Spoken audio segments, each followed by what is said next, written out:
Hello बच्चों, welcome to my class. कैसे क्या सब बढ़िया? Okay. 12th physics chapter first की कुछ वीडियोस मैंने अपलोड कर दी है ना, जिसमें मैंने charge, Coulomb's law, electric field lines के बारे में अच्छे से समझाया है ना। नेक्स्ट कुछ हर वीडियोस में मैंने डाइपोल, ओके, डाइपोल मोमेंट ये भी मैंने अभी लिया है। ओके, सो वो सारी वीडियोस आप मेरी प्लेलिस्ट में जाके देख सकते हैं। ओके, मैंने लास्ट वीडियोस में आपको बताया था कि डाइपोल की वजह से, है ना, इसको हम बोलते हैं कोएक्सियल पोजीशन, या फिर हम इसको बोल सकते हैं ब्रॉड साइड वन पोजीशन, या फिर ये जिस भी प्लेन पर आता है जिसको हम बोलते हैं इक्वेटोरियल प्लेन, या फिर पोजीशन को बोलते हैं इक्वेटोरियल पोजीशन। ये ऐसे करके एक प्लेन होता है जो इन दोनों के मिड पॉइंट का परपेंडिकुलर प्लेन है। इस प्लेन पर हमने इलेक्ट्रिक फील्ड की वैल्यू निकाली थी, और वो वैल्यू क्या आई थी? E equals to minus KP vector upon x cube.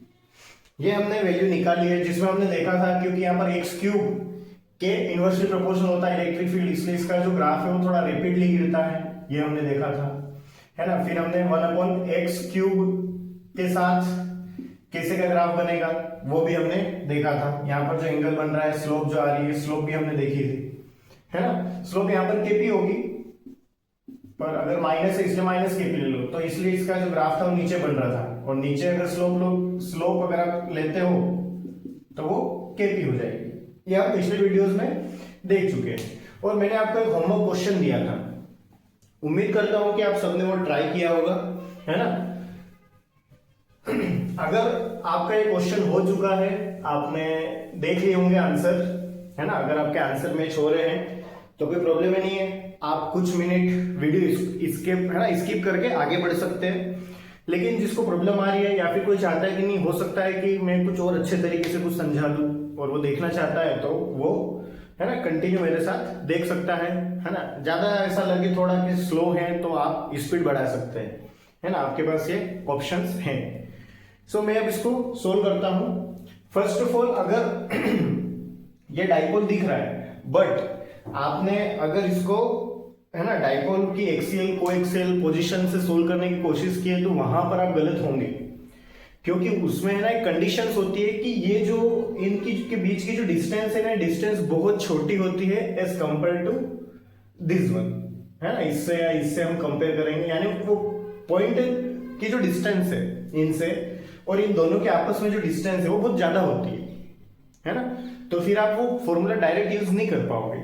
इसको सोल्व करने के लिए आपको क्या करना पड़ेगा? जो नॉर्मल जो मेथड है उसी से करना पड़ेगा। सो देखो, अगर मैं यहाँ पर देखो, माइनस क्यू की वजह से यहाँ पर इलेक्ट्रिक फील्ड किधर होगा? टुवर्ड्स इसकी ओर होता है, और प्लस क्यू की वजह से अवे, मतलब ये भी इधर ही होगा, पर उसी लाइन के अलोंग होता है, आपको पता है ना, जो लाइन को ज्वाइन कर रही है। तो यहाँ पर जो इलेक्ट्रिक फील्ड है वो प्लस क्यू की वजह से भी इधर ही है, माइनस क्यू की वजह से भी इधर ही है।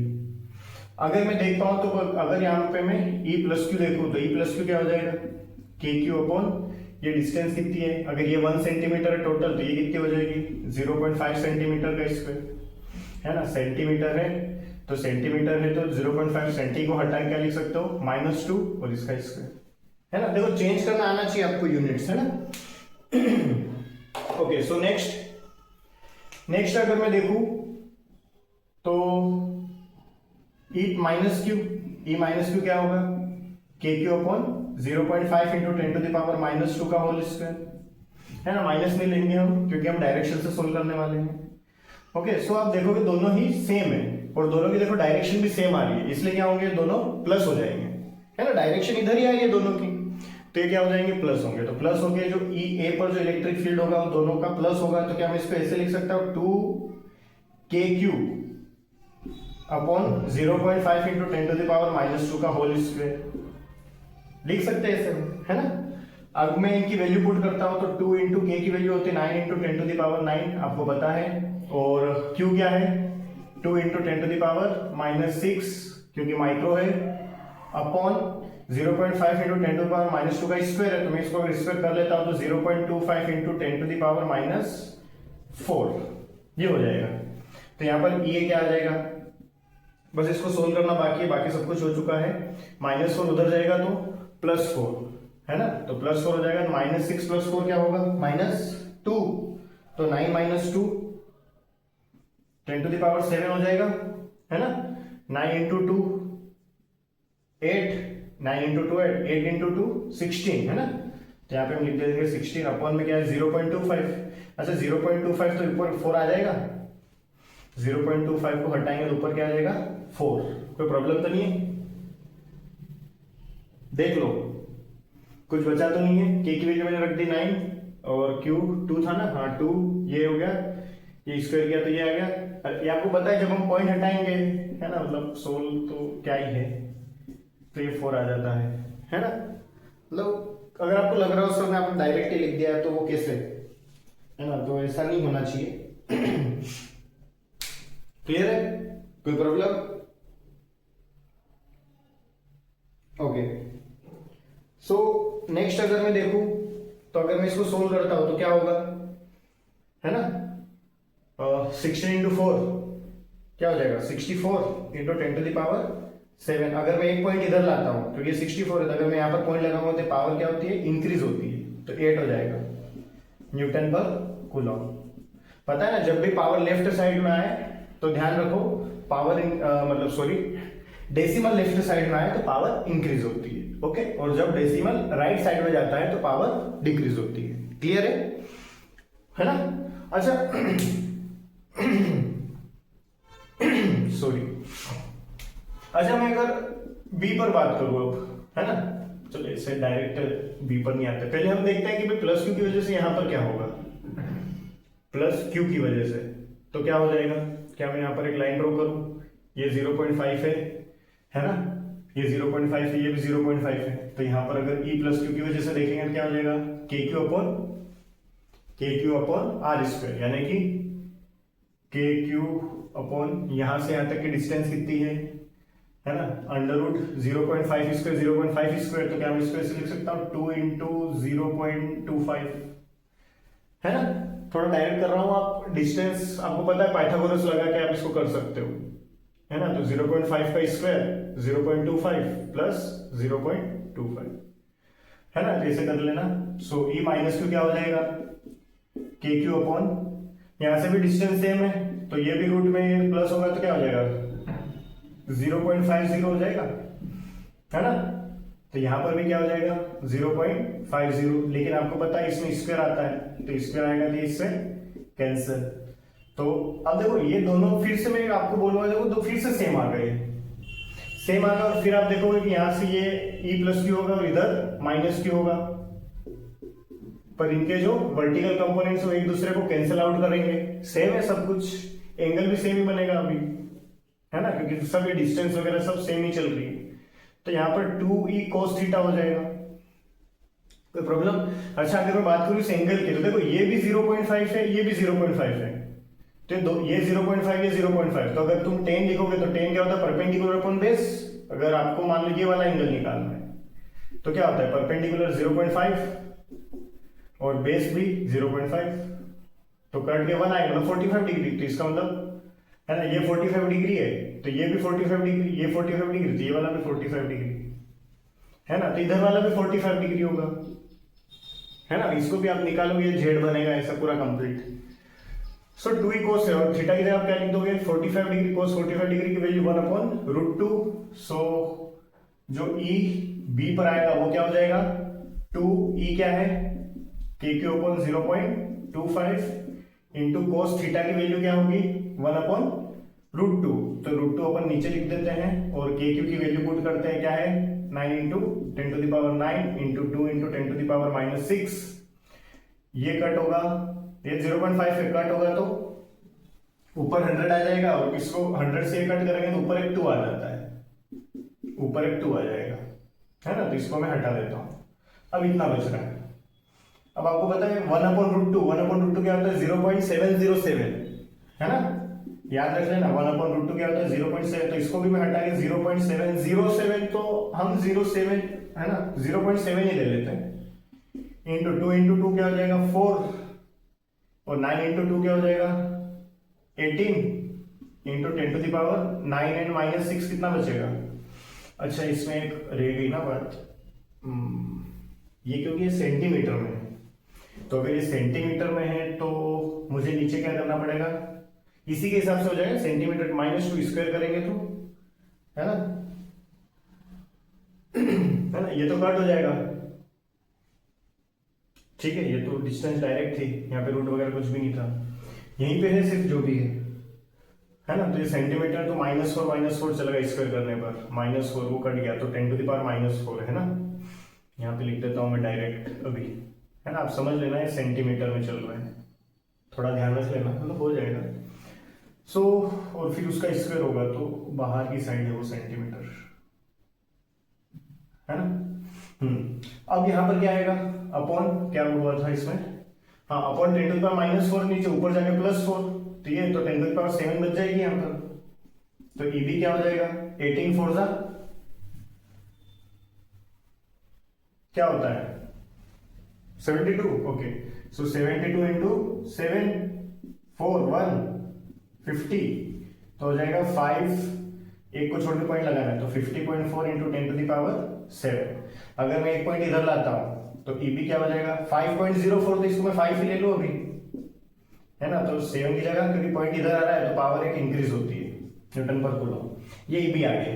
अब ऐसे तुम्हें यहां पर निकालना है तो यहां पर निकाल लोगे, है ना, सॉल्यूशन कर लेना, ठीक है, मैं इसे बता देता हूं जल्दी से, है ना। अगर मैं E + Q की वजह से देखूं तो वो क्या हो जाएगा KQ अपॉन, अब यहां से यहां तक की डिस्टेंस, तो ये 0.5 और ये 1 है, तो 1 एंड 0.5 कितना होगा 1.5 सेंटी होता है 10⁻⁻² का होल स्क्वायर, क्लियर है, ओके। सो है ना, KQ की वैल्यू पुट करोगे आप तो हो जाएगा, और E - Q क्या हो जाएगा KQ अपॉन, क्योंकि यहाँ -Q से जो डिस्टेंस है 0.5 ही है, तो 10⁻⁻² का होल स्क्वायर। लेकिन जब आप EC पर नेट निकालोगे तो आप देखोगे -Q की वजह से डायरेक्शन इधर है और +Q की वजह से डायरेक्शन इधर, लेकिन -Q ज्यादा बड़ा है क्योंकि ये पास में तो इलेक्ट्रिक फील्ड ज्यादा लगाएगा, इसलिए -Q में से +Q वाले को माइनस कर देना डायरेक्शन ऑपोजिट की वजह से, तो आपका आंसर आ जाएगा इसको, है ना, रख के मैंने जैसे सोल्व किया है ऐसे सोल्व करोगे तो आपका आंसर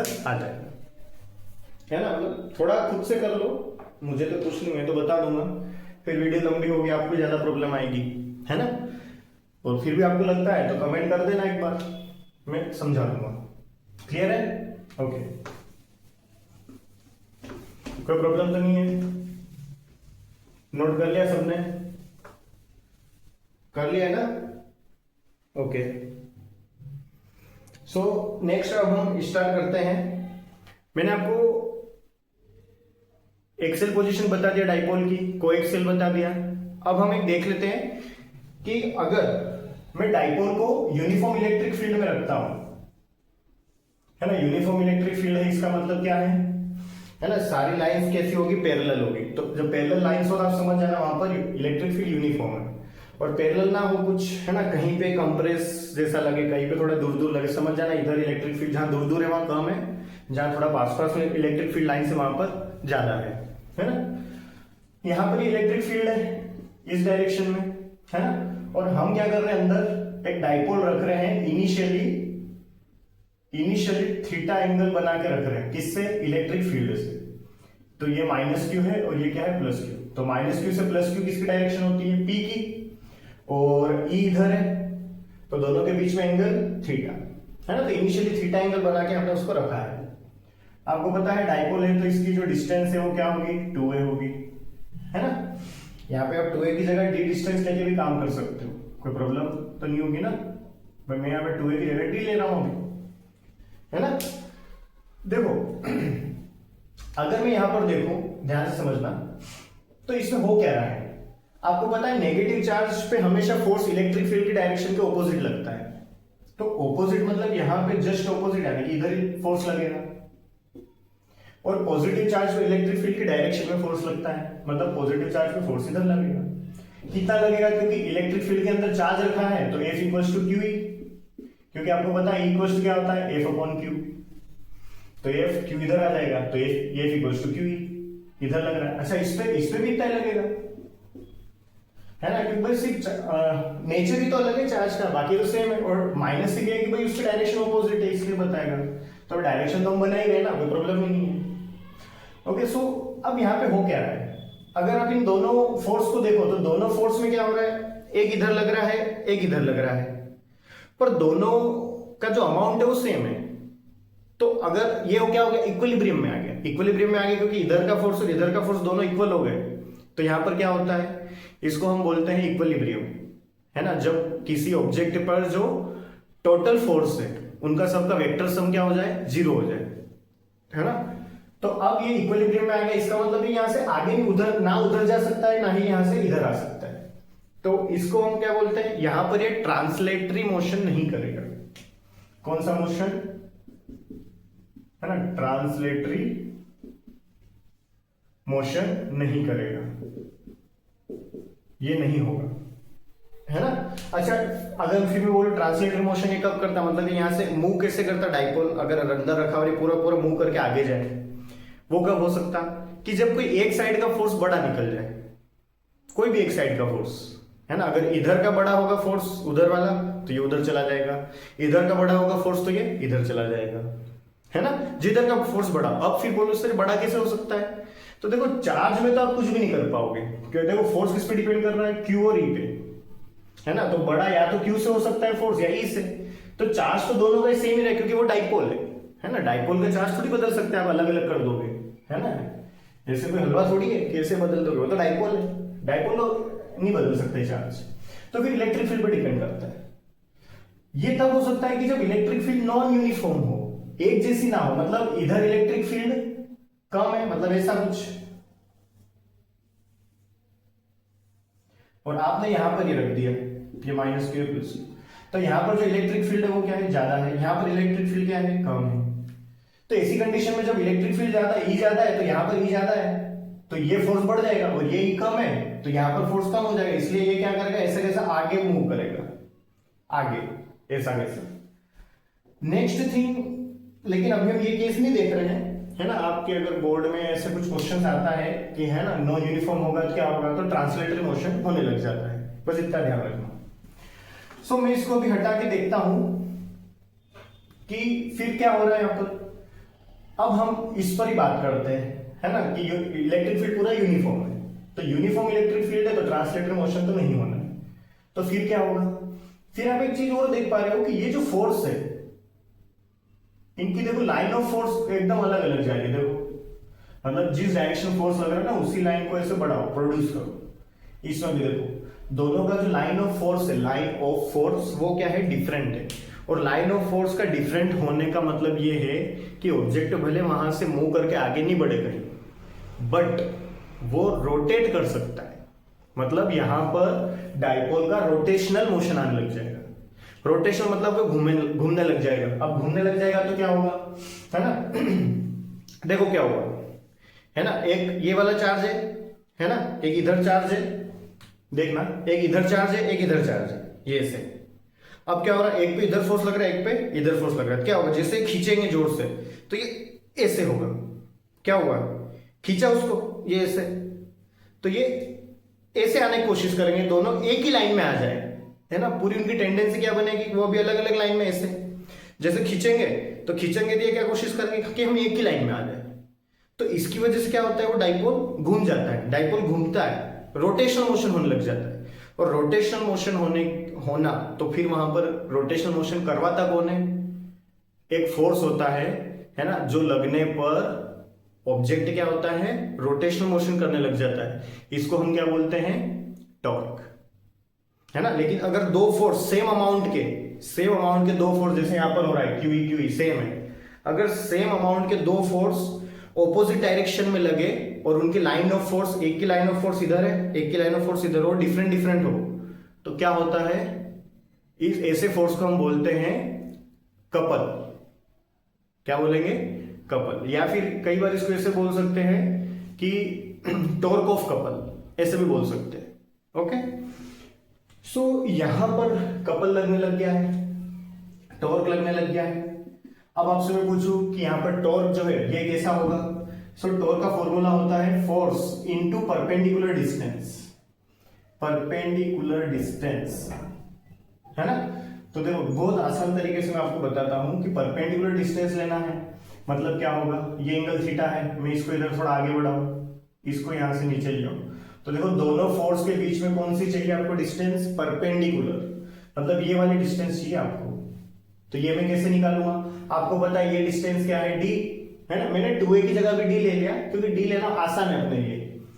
सो डी से ये, तो देखो ये एंगल थीटा है, ये वाला एंगल भी थीटा है, तो डी का ये वाला कंपोनेंट जिधर एंगल आ रहा है ये वाला कंपोनेंट क्या होगा, cos थीटा, और डी का ये वाला कंपोनेंट क्या होगा, ये वाला डी साइन थीटा, है ना, जो ये है वो ये है ना भाई, इधर से देखो यहां से देखो तो वो सेम ही है, तो इसका मतलब ये जो डिस्टेंस ये क्या है, डी साइन थीटा, मतलब तुम्हें टॉर्क निकालना है तो फोर्स के साथ में क्या लिखना है, डी साइन थीटा, है ना। एक तो ये होगा।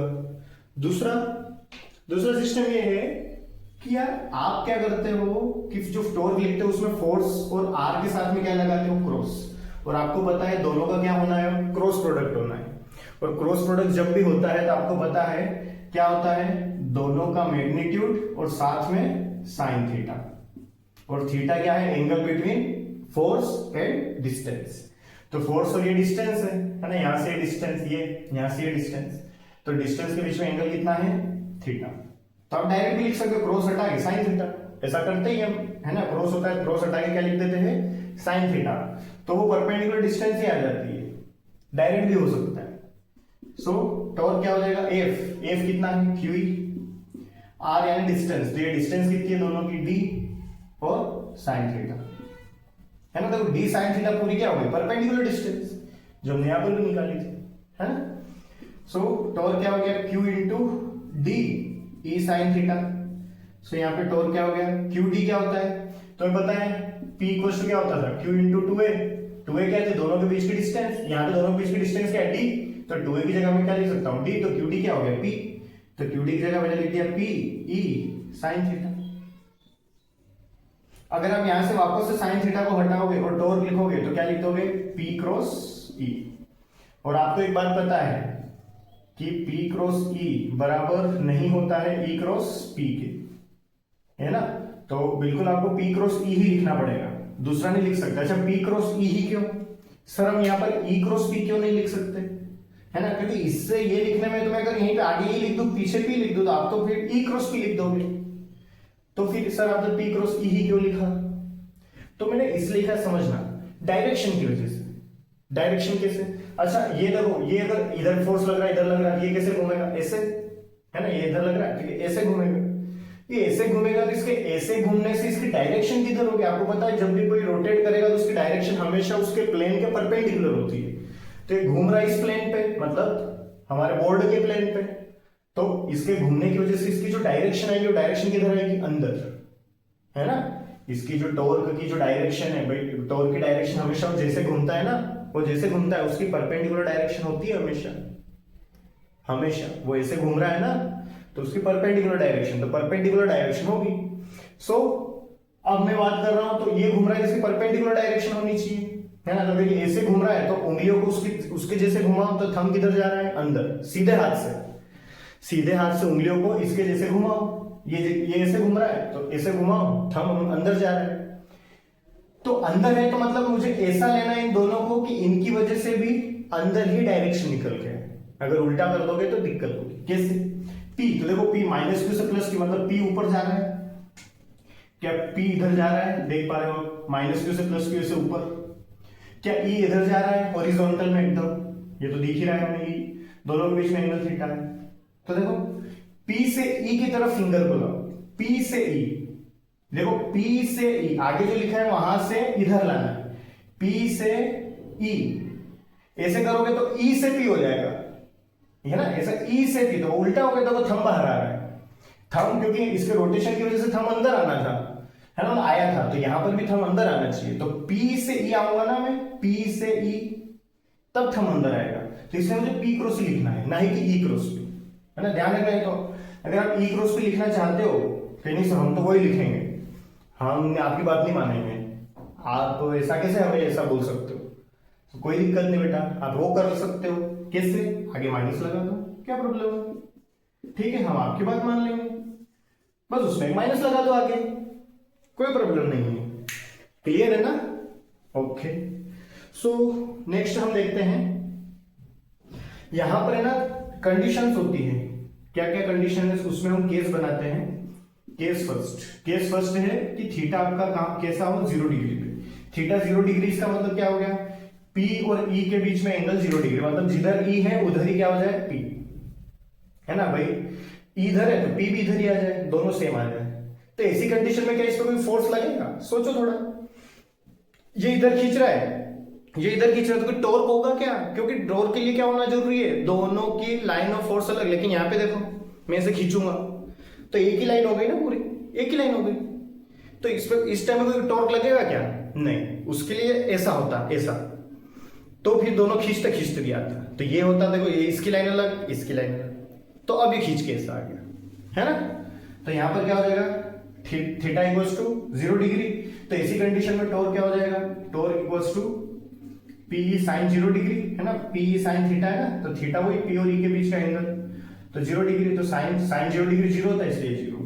तो देखो टॉर्क लग भी नहीं रहा है ना। जब ये पूरा ये ऐसा बन जाए डाइपोल, ये डाइपोल है, तो ये देखो खींचो कैसे घूमेगा, नहीं घूम पाएगा। ऐसा होगा तो खींचो, ये घूम गया, ये ना, ये घूम गया, है ना। ये ऐसा है ना, ये घूम गया, समझ में आ रहा है ना, okay good. So case second अगर मैं देखूं, केस सेकंड थीटा में क्या रख दूं, 90 डिग्री। सो क्या हो जाएगा, tau equals to P sine 90। तो पी साइन 90 डिग्री क्या आ रहा है, साइन 90 होता है 1, तो क्या बच रहा है, पी बच रहा है। अब इसमें क्या हो रहा है, सोचो, मतलब 90 डिग्री यानी कि ई इधर है, ये ऐसे रख दिया, कोई प्रॉब्लम, ऐसे रख दिया, ये नीचे की साइड है, ये ऐसे है। अब आप इसको खींचो, है ना, ये ऐसे, ये तो इस टाइम पे ना मैक्सिमम होता है, क्योंकि देखो पूरा ऐसा एकदम दोनों के बीच में डिस्टेंस भी देखो बहुत ज्यादा रहती है इस टाइम पे, है ना। देखो बहुत ज्यादा ऐसे रखोगे, देखो दोनों के बीच की परपेंडिकुलर डिस्टेंस कम रहती है, ये है ना, ये और यूं तो देखो ये कितनी बढ़ गई। तो ज्यादा डिस्टेंस है ना, इसलिए ज्यादा टॉर्क तो ज्यादा घूमेगा। तो इसलिए यहां पर P जो है ना, ये मैक्सिमम होता है, बिल्कुल ध्यान रखना, मैक्सिमम। और ये क्या रहता है, मिनिमम। ओके, फिर मैं केस थर्ड देखता हूं। Theta equals to 180 degree, torque क्या हो जाएगा, P sine 180 degree. Sine 180 degree की वैल्यू -1, सॉरी 0, क्या होती है, 0, है ना, माइनस नहीं है, 0। सो 180 पर 0 हो गया टॉर्क। तो यहां पर भी क्या है, मिनिमम। कैसे, देखो ये प्लस चार्ज है, ये माइनस चार्ज है, समझना। अभी ऐसे रखा है, ये प्लस है, ये माइनस है, P इधर, E भी इधर। अब मैं इसको घुमा के ऐसे कर दूं, पहले ऐसे था 90 डिग्री, क्योंकि P इधर है, फिर इसको मैं ऐसे कर दूं, अब कितना हो गया, अब माइनस इधर आ गया, प्लस इधर आ गया, P इधर आ गया, E इधर है, तो दोनों के बीच में एंगल कितना हो गया, 180 डिग्री। ओके, सो 180 डिग्री है, तो एक इधर, तो इस टाइम में भी क्योंकि तो अलोंग ही हो गया ना। अब देखो लाइन ऑफ फोर्स किधर है, अभी भी वही है ना। अच्छा सॉरी, इसमें क्या होता है, वो ऐसे पुश करेगा, ये इधर वाला इधर पुश करेगा, इधर वाला इधर पुश करेगा, तो ऐसे पुश होगा वो, है ना। तो इसमें भी भाई लाइन ऑफ फोर्स तो सेम आ गई ना, तो उसमें तो टॉर्क लगना ही नहीं, तो टॉर्क 0 हो जाएगा। बट अब आपको इंपॉर्टेंट यहाँ पर और बात समझना है कि दो कंडीशन पर 0 आ रहा है आंसर, तो ये मिनिमम वाला, ये भी मिनिमम वाला। अगर मैं 0 डिग्री वाला केस देखूं, ये 0 डिग्री, समझना क्या हो रहा है, ये 0 डिग्री वाला है ना, क्योंकि ये प्लस है, ये माइनस है इधर। मैं इसको थोड़ा सा रोटेट करता हूं, थोड़ा सा, ज्यादा नहीं, थोड़ा सा। तो क्या होगा, मैं थोड़ा सा रोटेट करूंगा तो फिर से घूम के ऐसे आ जाएगा, थोड़ा सा मैंने रोटेट किया, फिर से घूम के ऐसे आ जाएगा, थोड़ा सा रोटेट किया, फिर से घूम के ऐसे आ जाएगा, तो थोड़ा सा नीचे करूं, फिर से आ जाएगा, ऐसा फिर से आ जाएगा। तो इसमें क्या हो रहा है कि मैं इसको थोड़ा सा भी घुमाने जाता हूं तो वापस से वही पोजीशन ले लेता है, थोड़ा सा भी घुमा वापस से वही पोजीशन ले लेता है। मतलब ये अपनी इस पोजीशन में स्टेबल होना चाहता है, स्टेबल है वो। तो ये वाली जो है ना, इसको हम बोलते हैं, देखो इक्विलिब्रियम में थे क्योंकि वो रुका हुआ है, कहीं जा नहीं रहा है, इसका है ना, इस कंडीशन में कहीं नहीं जा रहा है, वैसा ही रहेगा, ना घूम रहा है, आगे बढ़ रहा, कुछ भी नहीं कर रहा है। पर ये थोड़ा सा भी फिर ये, तो इसमें क्या होता है, इसको हम बोलते हैं इक्विलिब्रियम, क्या बोलते हैं, इक्विलिब्रियम। बट कौन सा, क्योंकि इसमें क्या हो रहा है, बार बार मैं थोड़ा भी उसको घुमा रहा हूं फिर से वहीं आ रहा है ना, मैं उसको कहीं ले जा नहीं पा रहा हूं, थोड़ा सा घुमा फिर वहीं आ गया, तो इसको हम बोलते हैं स्टेबल इक्विलिब्रियम। Stable equilibrium. इसमें क्या होगा, इसमें आप देखोगे तो देखो ये प्लस है, ये माइनस है, इलेक्ट्रिक फील्ड ऐसा है, ये पूरा ऐसे है, समझना। अब इस पे फोर्स ऐसे लग रहा है ना, ये वाला उधर लगा रहा है, ये वाला इधर लगा रहा है। अब मैं इसको थोड़ा सा भी झुकाता हूं, थोड़ा सा ऐसे झुका दिया, थोड़ा सा, तो थोड़ा सा झुकाते क्या होगा, पूरा, क्योंकि फोर्स तो मैं इधर से ऐसे लगा रहा हूं ना, बस थोड़ा सा झुका दिया पूरा ऐसे घूम जाता है ना। जैसे देखो आप, ये इलेक्ट्रिक फील्ड है, ये इलेक्ट्रिक फील्ड, मैंने क्या किया, इसको इधर क्या है प्लस क्यू और इधर क्या है माइनस क्यू। आपको पता है माइनस क्यू पे किधर फोर्स लगेगा, इधर, प्लस क्यू पे इधर। अब मैंने इसको थोड़ा सा झुका दिया, थोड़ा सा झुका दिया मतलब देखो ये ऐसा थोड़ा सा झुका दिया, ये माइनस क्यू है, ये प्लस क्यू है, तो माइनस क्यू पे फोर्स इधर है ना, इलेक्ट्रिक फील्ड से ऑपोजिट, और इस पे इधर, तो ये आते ही क्या होगा, ये ऐसा है तो ये ऐसे नहीं झुक जाएगा, ये ऐसा है ये ऐसे झुक जाएगा पूरा। तो इसको मुझे थोड़ा सा भी रोटेट किया मैंने तो ये पूरा ही उधर। और इसमें क्या हो रहा है, इसमें अगर आप देखोगे तो है ना, ये था तो हल्का सा मैंने ऐसे रखा, तो ये क्या है माइनस क्यू, ये प्लस क्यू, तो इस पे फोर्स इधर लग रहा है, इस पे फोर्स इधर लग रहा है, तो मैं थोड़ा सा भी झुक रहा हूं, झुक के वापस सीधा हो जाता है, ये वापस सीधा हो रहा है। यहां पे क्या है, थोड़ा सा भी झुकाया कि अब ये क्या है कि इस पे इधर इस पे इधर लगा के पूरा घूम के ऐसा हो जाता है, तो इसलिए इसको हम बोलते हैं, इस वाले को अनस्टेबल इक्विलिब्रियम। Unstable equilibrium. अगर आपसे पूछ लिया जाए कि अनस्टेबल इक्विलिब्रियम कब होगा, तो आप बता सकते हो कि जब थीटा क्या हो 180 डिग्री, और स्टेबल इक्विलिब्रियम कब होगा, जब थीटा क्या हो 0 डिग्री। क्लियर है ना, कोई प्रॉब्लम? ओके, सो आपको फॉर्मूला तो मिल चुका है पी साइन थीटा, है ना। अब इसका मैं एक बार ग्राफ बना लेता हूं, इसका ग्राफ कैसा बनेगा, है ना, इसको मैं रफ कर दूं, है ना, यहां पे ग्राफ बना लेते हैं जल्दी से। ग्राफ कैसा होगा इसका, देखो ग्राफ आप है ना एंगल के रिस्पेक्ट में ही बनाओगे, किसका बनाओगे, इलेक्ट्रिक फील्ड सॉरी टॉर्क है ना, टॉर्क का ग्राफ बनेगा, टॉर्क का बनाओगे थीटा के रिस्पेक्ट में। तो आप देखो यहां पे जब 0 डिग्री था तब क्या था, 0 था, आपने देखा। जब 90 डिग्री किया तो क्या हो गया वो मैक्सिमम, जब 180 किया तो फिर से क्या हो गया 0, फिर आप ऐसे 270 करोगे तो क्या हो जाएगा वो माइनस का मैक्सिमम, मतलब वो नीचे चला जाएगा। फिर अगला 360 करोगे तो फिर से क्या हो जाएगा 0, है ना, वैल्यू पुट करते जाओ आपको पता चल जाएगा यहाँ पे।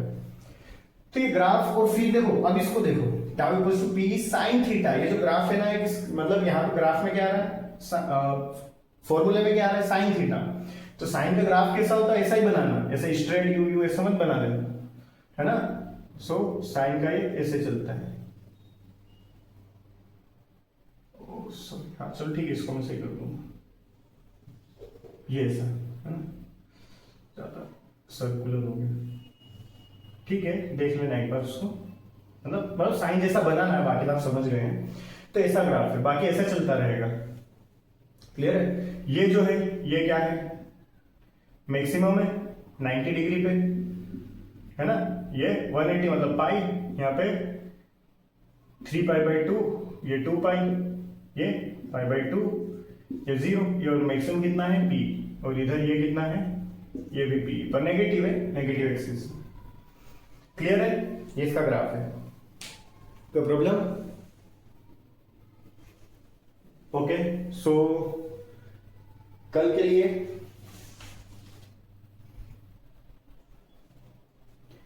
मैं आपको एक होमवर्क देके जाता हूं, है ना, देखते हैं आप कितना कर पाते हो, है ना। कहां पे दूं, यहां पे लिख देता हूं, ठीक है, यहां पे लिख देता हूं।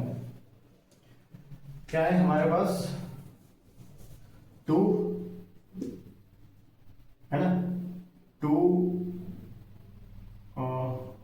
इसको मैं ऐसा बोल देता हूं अरेंजमेंट, है ना, मतलब अरेंजमेंट ऑफ चार्ज है, अरेंजमेंट्स ऑफ चार्ज, है ना। उसमें ऐसा है कि एक जो चार्ज है ना -q, वो रखा हुआ है,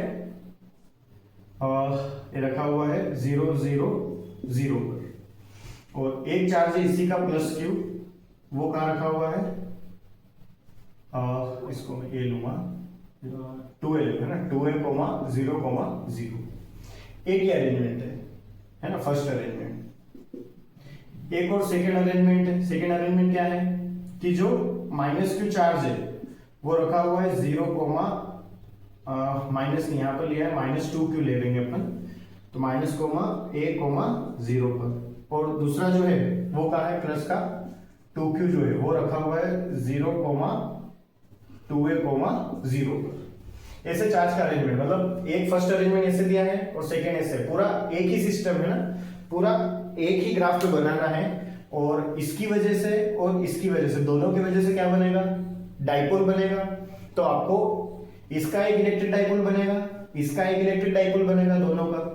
तो आपको यहाँ पर दोनों है ना, दोनों सिस्टम या दोनों अरेंजमेंट से मिलाकर नेट डाइपोल मोमेंट क्या बनेगा, है ना, डाइपोल, वो इलेक्ट्रिक डाइपोल मोमेंट, ठीक है, ध्यान रखना। वैसे चार्ज दे रखा है, डाइपोल मोमेंट बोला मतलब इलेक्ट्रिक ही है, कोई मैग्नेटिक नहीं पूछ लेंगे आपसे चार्ज देके, ठीक है। तो नेट डाइपोल मोमेंट बताना है आपको क्या होगा, है ना, पूरा वेक्टर फॉर्म में बताना है। सो ये आपका क्वेश्चन है ना। आपने वीडियो यहाँ तक देखी, बहुत बहुत धन्यवाद। ओके, ऐसे आप पढ़ाई करते रहें और ऐसे बस आपका प्यार बना रहे। Thank you.